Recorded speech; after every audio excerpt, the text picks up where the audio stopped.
Setelah dia rasa aman, tiba-tiba hal tak terduga terjadi lagi. Tangan Ara merogoh ke dalam celananya. Tak lama kemudian kulihat darah menetes dari ujung-ujung jari itu dan dicelupkannya ke dalam teh hangat yang sudah membuat kami bertengkar sebelumnya. Aku melongo dan bertanya-tanya, kenapa Ara melakukan itu?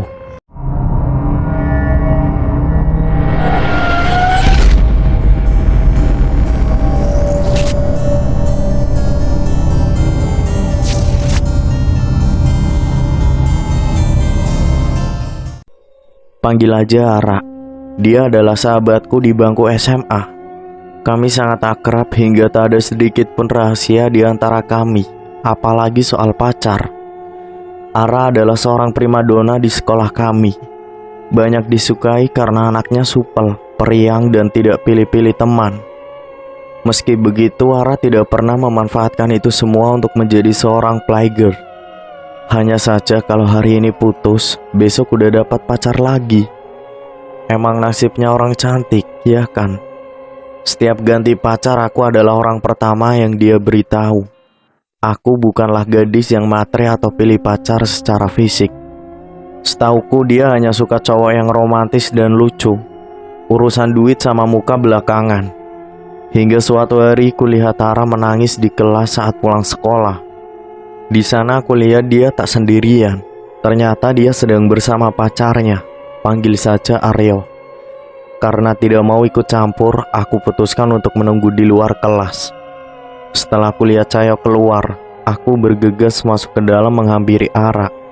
Kulihat air matanya membasahi pipi. Kenapa sih? Sini aku peluk. Tanyaku. Aku putus, jawab Ara sambil menyeka air matanya. Aduh Ara, jangan sedih gini dong. Seperti biasanya aja. Besok juga dapat lagi. Jawabku memberi semangat. Yang ini beda, aku tuh sayang dia karena dia benar-benar baik buatku. Rumahnya yang jauh di seberang timur lah ke barat 30 km demi antar jemput aku. Dan gak suka lihat aku kurus. Tiap antar jemput selalu diajakin makan. Dia dewasa gak pernah marahin aku juga. Udah, kamu ini cantik sayang. Aku temani kamu buat move on. Jangan lagi berharap dia kembali, karena aku tahu pasti dia yang pergi, bukan kamu yang ninggalin dia. Rayuku pada Ara mencoba menghibur. Ara pun mengangguk tanda setuju dengan pernyataanku barusan. Setelah hari itu kami sering mengisi waktu dengan kegiatan yang lebih bermanfaat. Sudah berbulan-bulan kami banyak menghabiskan waktu bersama. Aku sempat heran, tumben si Ara ini belum move on juga. Hingga suatu hari di tengah malam, tiba-tiba teleponku berdering. Kulihat Ara yang menelpon. Dalam keadaan mengantuk, aku angkat teleponnya. Halo Ara, ada apa? Setuju gak sih kalau aku terima dia jadi cowokku? Ah, siapa emang? Jawabku makin penasaran. Besok ya aku kasih lihat. Yang penting sekarang kamu udah aku kasih tahu kalau aku udah move on. Oke lah, besok ketemu di sekolah ya. Jawabku sambil menutup telepon. Keesokannya saat jam istirahat sekolah, ketika yang lain keluar ke kantin, kami tetap di kelas. Ara dengan senyum sumringah menghampiriku. Seneng banget deh. Iyalah, dapat pacar baru. Jawabku. Masih calon, ini fotonya. Jawabnya sembari nyodorin HP. Gimana, cocok gak? Tanya Ara meminta pendapatku. Seperti biasanya, kalau menurutku gak cocok, tapi mau gimana lagi? Seleramu kan yang romantis dan lucu. Jawabku. Ah, yang ini lain, wajahnya oriental. Jawab Ara mencoba membela. Ah, apa? Sejak kapan kamu mentingin wajah? Jawabku makin kaget. Iya, sejak kemarin kenal dia. Obrolan itu berlanjut sampai jam pelajaran kembali. Aku sungguh heran. Tidak biasanya Ara mengutamakan fisik daripada perasaan. Sampai aku berpikir, jangan-jangan Ara tak sungguh-sungguh suka lelaki itu. Tapi sudahlah, itu keputusannya. Di bulan pertama mereka jadian, Ara intens curhat ke aku soal bagaimana mereka pacaran. Sepertinya semua baik-baik saja selayaknya anak tahun 2007-an pacaran. Namun beberapa bulan kemudian tiba-tiba Ara menjadi seorang pendiam. Dan aku merasa bagaikan orang lain. Karena merasa ada yang tak beres, akhirnya aku beranikan lancang bertanya, "Hei, kok sekarang kamu jadi pendiam gini sih?" Ara hanya melirik, tapi masih tetap diam. Aku pun kembali bertanya, "Apa aku ini pernah menyakiti kamu sampai kamu menjauh dan gak mau cerita?" Bukan gak mau, tapi Ara memikir lama. "Ya udah deh, kalau gak mau cerita sekarang nanti telepon ya, aku tunggu." Aku pun pergi meninggalkan dia tetap dalam diamnya. Setelah itu malam harinya saat aku belajar tiba-tiba Ara menelpon. "Iya Ara, udah siap cerita?" "Kalau aku udah siap jadi pendengar yang baik kok," jawabku. "Iya nih, makasih ya. Aku mau cerita tapi kamu diem dulu. Nyimak dulu aja, ntar kalau aku udah kelar kamu boleh nanya ke aku." "Oke deh," lanjutku. "Skip bulan pertama karena kamu udah tahu semuanya. Bulan kedua, ketiga, aku merasa kok jadi cinta banget sama Putra, nama cowoknya Ara yang sekarang. Dan gak pengen ketinggalan kabarnya. Setiap detik dan waktu pengen dia ngabarin aku. Pokoknya takut banget kehilangan dia aku tuh." Gila, apa mungkin kamu udah diapa-apain sih, Ra?" "Sorry nyerobot." Tiba-tiba aku menyelanya. Belum gila, cuma entah kenapa jatuh cinta kali ini beda. Bawaannya gak bisa jauh-jauh gitu. Dia gak ngabari semenit, aku udah bingung. Bahkan aku sering ke rumahnya karena tiba-tiba dia ngilang gak bisa dihubungin. Setiap pulang sekolah juga wajib antar jemput aku. Kalau dia alasan gak bisa karena gak ada bensin ya aku beliin. Kalau di jalan lapar ya aku ajakin makan. Kenapa sih ya kok rasanya cinta banget sama Putra? Aneh lu Ra, tumben aja kamu kayak gitu. Padahal biasanya cowok yang gitu ke kamu. Lah ini kok kebalik. Entahlah, aku jalanin aja dulu ya. Nanti kalau ada apa-apa aku pasti cerita kok. Udah hati-hati ya Ra, jaga diri. Singkat cerita, aku yang jadi galau karena tiba-tiba Ra berubah jadi sosok yang tidak aku kenal. Dia lebih banyak berkorban untuk cowoknya. Hingga suatu hari tingkah Ara semakin aneh. Ara jadi sering bolos sekolah. Bahkan sering keluar rumah tiba-tiba tanpa pamit. Rasanya semakin jauh dari Ara yang ku kenal dulu. Karena ngerasa ini udah keterlaluan, aku nyoba nanya langsung ke Ara. Kami janjian ketemu di perpustakaan sekolah karena ngerasa di sana tempat paling aman untuk curhat. Aku pun langsung tanya ke Ara. Ara, kok makin hari kamu makin gini ya? Cinta boleh tapi logika dipakai dong. Kamu udah jauh dari yang aku kenal. Yang pacaran aku kenapa kamu yang repot? Jawab Ara ketus. Ara, ingat kita itu siapa? Baru kali ini kamu kayak gini Ra. Kesambet apa sih lu? Lanjutku. Udah ya cukup, aku ngerasa bosan pacaran main-main mulu. Aku pengen kali ini serius, gak pengen ganti-ganti lagi. Jadi aku bakal ngelakuin apa aja untuk bertahan kok. Jawab Ara. Saat itu juga rasanya aku kayak disambar petir. Gak nyangka aja, kok bisa seorang primadona tiba-tiba jadi bucin gitu.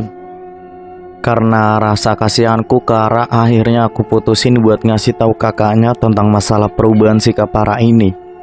Tanpa Ara ketahui, aku ketemu kakaknya. Panggil saja Mbak Dia. Ketika Ara tidak di rumah, aku segera bertamu ke Mbak Dia. Waktu itu hari sudah sore dan hujan rintik. Kamu nyari Ara? Aranya gak ada tuh keluar, gak pamit lagi, sapa Mbak Dia. Enggak kok Mbak, justru kesini aku mau nyari Mbak. Ada hal penting yang mau aku bicarakan sama Mbak. Loh tumben, emang penting banget toh. Soal apa? Tanya Mbak Dia. Sambil mengangguk aku pun menjawabnya. Soal Ara Mbak. Mbak Dia tampak terkejut, seakan sudah tahu isi pikiranku. Mbak Dia pun melanjutkan. Apa Ara banyak yang berubah? Aku mengangguk. Sudah kuduga, tapi aku bingung mau nanya ke siapa. Mau nanya ke Ara langsung gak mungkin. Sekarang dia pemarah dan tertutup. Lanjut Mbak Dia. Nah itu Mbak yang harus kita cari tahu. Aku ada sedikit info. Tapi Mbak janji ya jangan dibilangin ke Ara. Nanti Ara marah sama aku malah mogok gak mau cerita-cerita lagi. Aku kasihan Mbak sama Ara. Oke janji, ayo cepet cerita. Aku tak dengerin. Nanti kita cari solusi bareng-bareng. Aku mulai cerita. Mbak tahu nggak soal Putra? Dia pusat masalahnya. Semenjak kenal Putra, Ara berubah drastis. Bahkan dari curhatannya Ara, ceritanya intinya Putra ini sering dibayarin Mbak. Entah bensin atau makan di warung. Bahkan berani minta dibeliin baju atau apa yang dia mau. Yang bikin gak habis pikir, Ara bilang bakal ngelakuin apapun untuk bertahan. Aduh Mbak, nek aku jadi Ara wis gak kuat, kabur aja.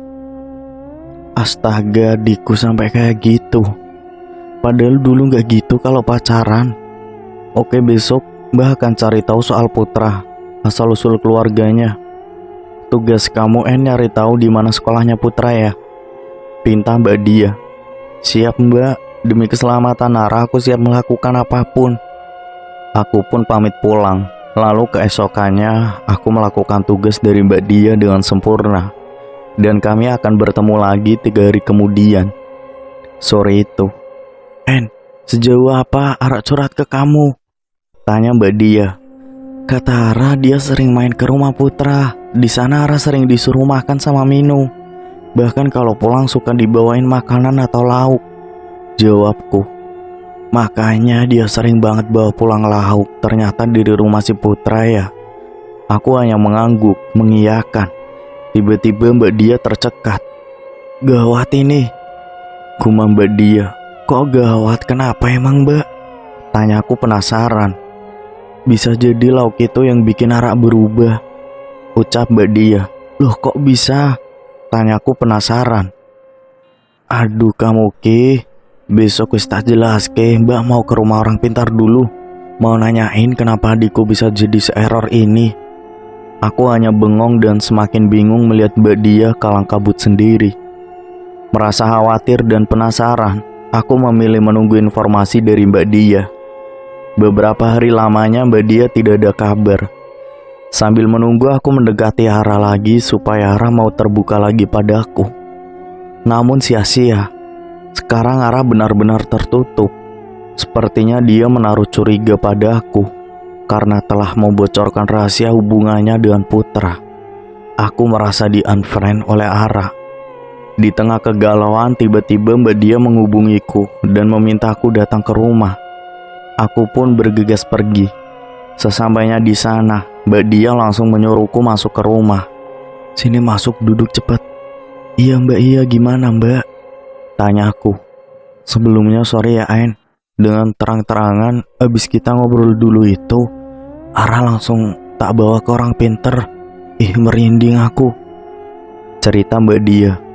Tuh kan makanya Ara sekarang tertutup sama aku Mbak. Jawabku. Udah gak apa-apa, yang penting sekarang faktanya udah ketahuan kalau Putra itu curang.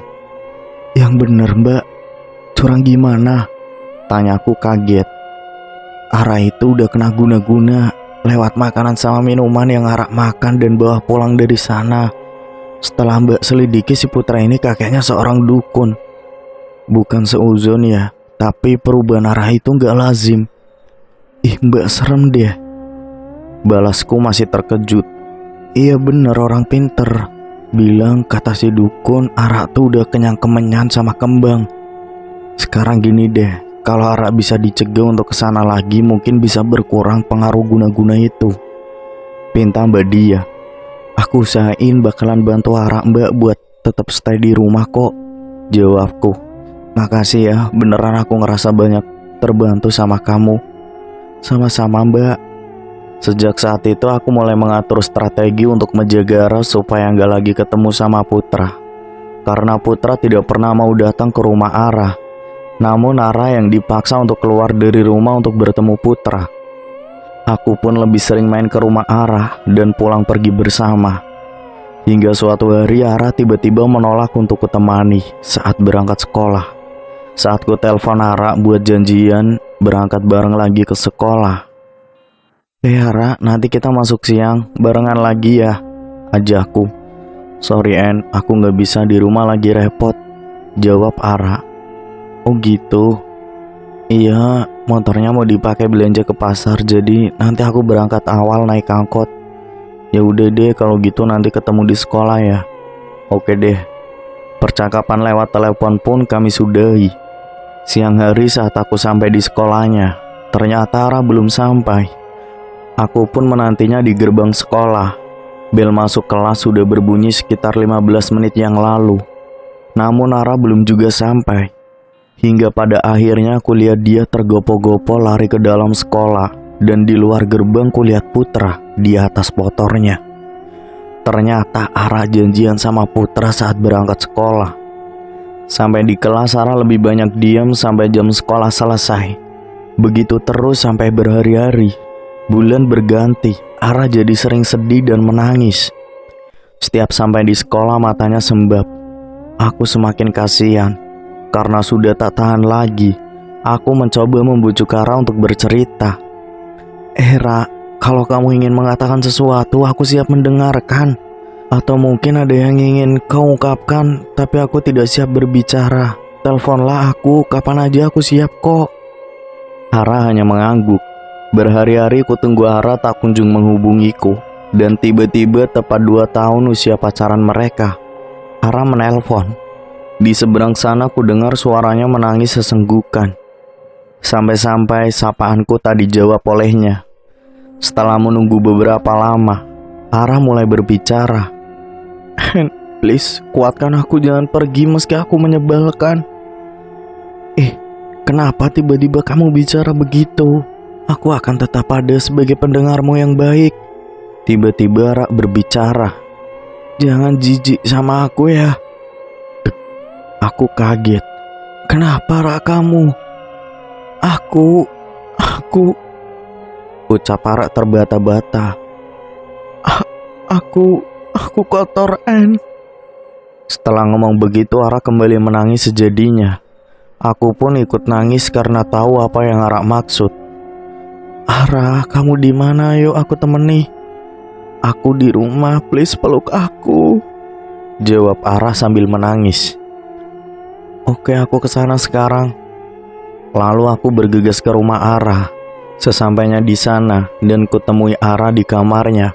Dia meringkuk di atas kasur. Ku dekati dia, kemudian dia bangun dan memelukku erat. Benar katamu dan Kak Dia, Putra mendapatkanku dengan cara yang licik. Dia menggunakan magic. Dia ngambil semua milikku, uangku, waktuku, pikiranku, tenagaku, dan terdiam sejenak. Kesucianku, cerita Ara sambil masih terus menangis di pelukanku. Please En, aku udah gak tahan. Akhir-akhir ini dia sering mukul aku, mendorong, menampar, dan ngancam mau ninggalin aku. Aku takut, aku bertahan karena aku merasa udah gak layak untuk siapapun. Lanjut Ara. Ra, cepat mintalah maaf sama Tuhan. Bertobatlah, segera perbaiki semuanya. Tinggalkan dia. Percaya sama aku, kamu akan dapat yang lebih baik. Kalau kamu bertahan selamanya, kamu akan mengalami ini, Ra. Aku menggelengkan kepala sejenak. Lalu, gimana aku bisa? Aku udah gak layak En. Aku kotor. Pasti laki-laki akan jijik kalau tahu itu. Aku pun mencoba menghibur dan menguatkan hati Ara. Gak semua laki-laki bajingan kayak Putra. Masih banyak lelaki baik dan terhormat yang bisa menghargai dan tidak melukai wanitanya. Asal wanitanya benar-benar mau bertobat dan kembali jalan yang baik. Please percaya aku Ara, atau aku akan membiarkanmu sendirian. Kali ini udah cukup keterlaluan. And please keluar dari kamarku, pulanglah, tinggalkan aku. Sejak saat itu kami tidak lagi menjadi sahabat. Aku hanya kasihan dan tak ingin Ara terus jatuh dalam lubang gelap. Namun Ara masih berat untuk bangkit. Karena memang menurutku bukan suatu yang mudah. Meski demikian aku tak benar-benar meninggalkan dia. Beberapa bulan aku masih mengawasinya lewat Mbak Dia. Kami intens berhubungan lewat telepon, yang membuatku gembira meski Ara masih pacaran dengan Putra. Tapi sekarang Ara menjadi rajin beribadah dan jarang keluar rumah, hingga Putra sampai mau datang ke rumahnya. Meski sering terdengar mereka cekcok, kata Mbak Dia, Ara sekarang jadi lebih sabar dan gak gampang marah hingga aku nyeletuk. Apa mungkin peletnya udah gak mempan ya Mbak? Tapi aku heran pelet apa yang bikin Ara bisa sampai rela banyak berkorban bahkan kesuciannya. Bukan cuma pelet tapi ternyata si Putra punya ajian pengasihan. Siapapun akan tunduk sama dia, apalagi orang yang jauh dari agama. Aku pun terkejut. Astaga Mbak, sampai segitunya? Tanyaku. Iya, alhamdulillah sekarang si Ara udah sadar dan lebih tagar. Sekarang tugas kita buat lebih nguatin dia aja, jawab Mbak Dia. Oke deh Mbak, lain waktu aku bakal main ke rumah mau ngobrol sama Ara. Sejak saat itu, aku berusaha kembali menghubungi Ara dan menjalin kembali hubungan yang sebelumnya putus. Genap 6 bulan kemudian, atau 2,5 tahun usia hubungan Ara dan Putra. Ada hal mencolok yang membuatku heran. Putra yang selama ini mampu membuat Ara takluk, tiba-tiba berubah, semakin takut kehilangan Ara. Itu buktikan dari keberaniannya sekarang untuk selalu mengunjungi rumah Ara. Bahkan terlihat sering menangis saat cekcok dan menuruti semua kemauan Ara. Ara merasa itu aneh, karena dengan tiba-tiba keadaan bisa berubah. Karena penasaran, aku mencoba mengorek informasi langsung pada Ara. Hai Ra, wah seneng deh lihat kamu kembali ceria dan bisa bangkit secepat ini, sapaku. Ya syukurlah aku masih waras, semoga ini seterusnya. Amin, jawab Ara. Amin, bener deh bangga aku. Jangan bangga dulu, ada sesuatu yang ingin aku perbuat untuk Putra. Aku pun heran dan tentu saja penasaran. Ra, apa maksudmu?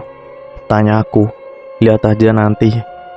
Maksudmu kamu gak bener-bener murni berubah? Apa kamu hanya mau balas dendam gitu? Tanya aku lagi. Tunggu aja. Ara pun berlalu, meninggalkan aku dengan sejuta pertanyaan. Ara yang sekarang kulihat sangat alim, rajin beribadah, bahkan rela tak tidur hanya untuk menyambung sholat tahajud ke sholat subuh. Tapi kenapa Ara memiliki dendam dalam hati yang begitu membara? Apakah memang guna-guna Putra sudah benar-benar hilang dan menyadarkan Ara? Untuk menjawab itu semua, aku putuskan untuk bertahan mendampingi Ara dan sering menanyakan kabarnya ke Mbak Dia. Setiap saat aku sempatkan untuk bermain ke rumahnya, hingga aku, Ara, dan Putra jadi begitu akrab. Hingga suatu hari saat di rumah Ara, Putra datang bertamu. Seperti biasa, Ara bergegas ke dapur untuk membuatkan minum dan menyiapkan cemilan. Aku senang melihatnya, karena Ara mampu bertahan hingga tahun ketiga. Aku pun berinisiatif untuk membantu Ara ke dapur. Dan saat aku menawarkan bantuan untuk membawa teh ke depan dengan keras, Ara menolak. Aku bawain tehnya ya Ra, tawarku. Lancang kamu jangan, itu urusanku, jawab Ara sambil melotot. Gitu amat sih, gak bisa apa pelan-pelan? Gak pakai melotot juga. Ara memandangku tajam. Lalu, sana kamu bawa cemilan ini aja, pintanya. Iya deh. Aku pun segera berlalu pergi dengan rasa penasaran yang begitu menggunung. Penasaran ini tak dapat kubendung. Akhirnya aku putuskan untuk mengintip dari balik tembok pembatas antara ruang keluarga dan dapur. Hatiku bergejolak. Hal apa yang bisa membuat Ara marah besar? Mungkinkah hanya karena segelas teh hangat? Ternyata aku salah. Beberapa saat sebelum Ara menaruh tutup gelas, dengan seksama dia mengamati keadaan sekitar. Matanya mencari-cari sesuatu yang mungkin sedang mengawasinya. Tanganku dingin seketika, takut ketahuan. Beruntung, Ara tak tahu aku sedang mengintip. Setelah dia rasa aman, tiba-tiba hal tak terduga terjadi lagi. Tangan Ara merogoh ke dalam celananya. Tak lama kemudian kulihat darah menetes dari ujung-ujung jari itu dan dicelupkannya ke dalam teh hangat yang sudah membuat kami bertengkar sebelumnya. Aku melongo dan bertanya-tanya, kenapa Ara melakukan itu? Jijik sekali aku melihatnya. Tanganku gemeteran dan dingin. Dengan cepat aku segera pergi dari tempat persembunyian dan menuju ruang tamu. Setelah Ara datang, aku segera berpamitan karena merasa tiba-tiba tak enak badan. Sesampainya di rumah, aku segera menelpon Mbak Dia dan menceritakan apa yang terjadi saat di rumahnya tadi. Lalu Mbak Dia berkata, "Tenang En, Mbak akan cari tahu jawabannya ke orang pintar kemarin. Kamu tunggu aja kabar dari Mbak ya. Kamu bantu doa semoga ini bukan hal yang buruk." Kemudian aku menenangkan hatiku dengan berwudu, sembari berdoa untuk kebaikan kami semua. Karena aku curiga Ara sedang melakukan perbuatan yang tidak baik. Sampai keesokan harinya, telepon berdering dari Mbak Dia. "Halo Mbak, gimana?" Aku pun langsung menodong dengan pertanyaan. "En, siapkan hatimu untuk kabar buruk ini," jawab Mbak Dia. Mbak kok gitu? Ara nggak apa-apa kan?" Lanjutku bertanya. "Aranya baik En, bahkan kata orang pintar Ara udah tidak bawa pengaruh guna-guna atau pengasihan." "Tapi kabar buruknya?" tanyaku penasaran. "Ara En, Ara berniat balas dendam lewat pelet getih reget." "Astagfirullah Mbak, yang benar." "Iya En, kata orang pintar itu seperti halnya pengasihan. Darah menstruasi ini bisa menuduhkan orang yang dia tuju, orang yang dia sebut namanya atau uang yang disambati. Dan efeknya juga sesuai yang dikehendak si empunya. Aku gak nyangka En kenapa bisa Ara berbuat begini." Untuk imbal baliknya, orang pintar itu tak mau menjelaskan banyak, namun beliau berkata jika sampai nanti Ara dan Putra bisa bertahan sampai menikah, Putra akan selamanya tunduk dan tidak bisa menolak apapun kemauan Ara. Dan jika keduanya putus, maka Putra akan kesulitan berjodoh. Bahkan wajah Ara akan terus membayangi Putra sampai kapanpun. Astagfirullah Mbak, gak nyangka ya Ara bisa melakukan itu. Siapa juga sih yang gak nyangka En? Terus sekarang harus gimana Mbak? Tanya aku. Kita harus bisa menghentikan perbuatannya. Dosa tuh En, syirik. Tapi gimana Mbak? Ara yang sekarang kan keras kepala banget. Kita pikir bareng-bareng ya. Please tetap bantu aku demi kebaikan Ara, pinta Mbak Dia. Oke deh Mbak, aku tunggu kabar selanjutnya ya Mbak. Selang beberapa bulan kemudian, tiba-tiba Ara seperti hilang di telan bumi. Tidak ada kabar beritanya. Kami udah lulus sekolah dan Ara sudah mendapatkan pekerjaan. Menurut Mbak Dia, semenjak bekerja, Ara sering ganti nomor telepon. Untuk pulang pun hanya sekali dalam 1 minggu. Padahal jarak rumah dengan tempat kerjanya 30 meter per 1 jam perjalanan. Karena penasaran, aku mendesak Mbak Dia untuk berbicara. "Mbak, sebenarnya ada masalah apa sih Mbak? Kok sampai kesannya Ara itu minggat gak jelas kabarnya?" "Aku bingung mau jelasinnya En. Aku takut kamu tambah bingung juga," jawab Mbak Dia. "Mending bingung Mbak daripada gantung gak ada kepastian gini." Akhirnya Mbak Dia mau bercerita. "Ya udah, aku ceritakan dari awal ya. Sejak kejadian kamu mergoki Ara kasih darah men itu ke minuman Putra, Ara jadi lebih tega ke Putra. Bahkan Putra sampai sering nangis dan memohon-mohon kalau lagi bertengkar sama Ara. Aku pernah dengar Ara minta Putra buat kembaliin keadaan seperti semula. Ara minta keperawanannya dikembalikan. Putra hanya bisa menangis dan bersujud ke kaki Ara. Ketika aku ingin menengahi, Ara melotot dan ngancem bakalan bikin Putra tambah sengsara. Aku juga heran kenapa Putra bisa setakut itu sama Ara. Sampai orang tua aku aja gak bisa ngehalangin kemauan Ara. Akhirnya Putra ingin menebus dosanya dengan menikahi Ara. Namun dengan syarat usia Putra harus 19 tahun. Sambil menunggu itu, Putra pamit pergi bekerja di luar provinsi dan berharap dalam waktu 1 bulan akan pulang dan bisa menikahi Ara. Namun ternyata dalam masa penantian itu, Ara justru meninggalkan rumah dengan alasan bekerja. Ya Ara emang kerja tapi dia sulit dihubungin. Nomor selalu ganti, jarang pulang, dan ternyata aku dengar kabar kalau mereka udah putus. Dan Ara punya gandengan baru, En. Aku pun terkejut dan kaget. Ara kok jadi separah ini sih, Mbak? Tanya aku. Nggak parah lagi, En. Gila. Hari, tanggal udah ditentuin. Dianya malah kabur dan ninggalin Putra. Bahkan sekarang punya cowok baru. Setiap malam Putra telepon aku sambil menangis-nangis. Udah di sana kerjanya kasar, buka lahan. Di hutan sinyal susah. Bisa pegang HP kalau malam aja. Malah Ara kayak gini. Aku pun tak bisa berkata-kata lagi. Oke, fix. Aku harus ketemu Ara dan nanya maunya apa. 1 minggu kemudian, hari Sabtu, aku nekat ke kota sebelah untuk menemui Ara. Dari alamat yang diberikan Mbak Dia, sangat mudah untuk menemukannya.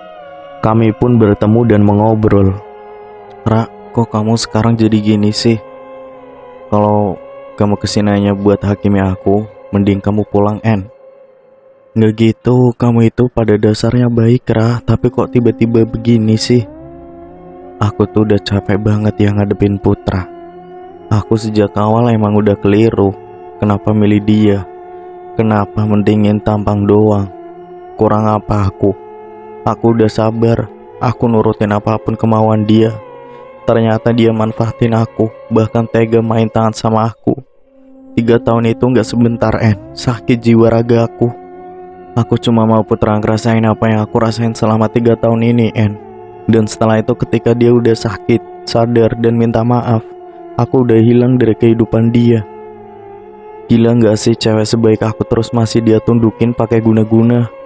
Sampai aku rela melucuti harga diriku, bahkan disakiti dia. Masih iya aja. Aku bakal selalu ingat perlakuan kasarnya, kata-kata tak pantasnya. Bagaimana dia meres aku, bagaimana dia melukai hatiku, bagaimana dia merenggut harga diriku. Meskipun dia sekarang berubah, tapi aku tak akan luluh. Karena perubahannya adalah karena bantuanku. Kalau bukan karena getih kotor ini, mungkin aku masih menjadi alas kakinya. Dengan mata tajam marah menatapku. Astaga, oke kalau gitu, aku gak akan ikut campur. Sebab akibat dosa, neraka adalah urusanmu dengan Tuhan. Sejauh ini aku udah berusaha mengingatkanmu, Ra, bahwa efeknya gak baik buat kehidupanmu ataupun Putra. Tegasku. Aku gak peduli, yang jelas karma itu ada. Dan setelah tugasku selesai, maka getih kotor ini yang akan melanjutkannya. Jawab Ara. Aku pun berlalu begitu saja tanpa menghiraukan Ara yang mukanya lebih mirip orang kesetanan sedari tadi. Semenjak kejadian itu, aku dan Ara lama tak berjumpa. Bahkan dalam hitungan waktu hampir 2 tahun. Hingga pada awal April 2012 tiba-tiba HP ku berdering. Kulihat nama Putra memanggil. Karena heran buru-buru ku angkat. Halo, ada apa Putra? Tanyaku. Sambil menangis sesenggukan, Putra bertanya. Bener ya besok Ara mau ijab kabul? Aku gak tahu soalnya udah hampir 2 tahun gak ketemu dia. Siapa yang kasih kabar kamu? Tanya balik. Aku tahu dari teman kita. Selama ini aku udah berusaha jaga hubungan kami. Meski kami jauh, aku tetap hubungi dia tiap malam. Perjuanganku kurang apa, En? Curhat Putra. Telingaku rasanya udah tak tahan mendengar tangis Putra. Lalu dengan jahatnya aku tutup telepon itu dan bergegas menghubungi Mbak Dia. Halo Mbak. Halo, kamu pasti mau nanya soal Ara bukan? Mbak kok tahu? Sedari tadi Putra menelponku, tapi aku tak kuasa mengangkat teleponnya. Kenapa bisa begini Mbak? Ini udah jadi pilihan, En. Mbak bisa apa? Mbak sebenarnya kasihan, tapi gimana lagi? Kalaupun dilanjutkan dengan Putra, aku yakin mereka gak akan bahagia. Bisakah aku bicara dengan Ara, Mbak? Tunggu ya. Beberapa saat kemudian. Halo, ada apa, En? Keputusanmu udah bener-bener kau pertimbangkan, Ra? Udah, En. Hidupku harus berlanjut. Aku tidak boleh stuck di belakang. Aku telah menemukan pria baik hati yang tidak pernah mengungkit masa laluku. Dia lebih dari yang ku minta ke Allah.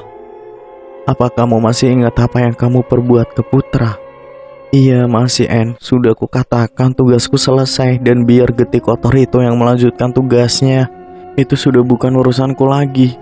Aku udah tidak mau membahas itu, aku udah bertaubat. Aku masih bingung dengan apa yang kamu maksudkan, Ra. Saat pertama kali ku celupkan Getih itu dalam minumannya, sejak itu aku menyebutkan nama dan keinginanku terhadap dia. Rapalan itu tak akan ku beritahukan kepada siapapun. Biarlah cukup Putra yang mengalaminya. Nama, weton, niat, rapalan lainnya biarlah jadi catatan kelamku En. Sekarang aku udah berada di masa depan. Aku melepaskan semua itu, mendekatkan kembali diriku dengan agama aku. Aku mungkin adalah pendosa, namun aku ingin berubah sekarang. Jangan halangi aku. Turutlah berbahagia atas perubahan baikku ini. Turutlah bergembira atas ketegaranku selama ini. Untuk dosa atas masa lalu, biarlah aku yang menanggungnya. Dan kumohon kasihanilah aku dengan tidak mengungkitnya lagi.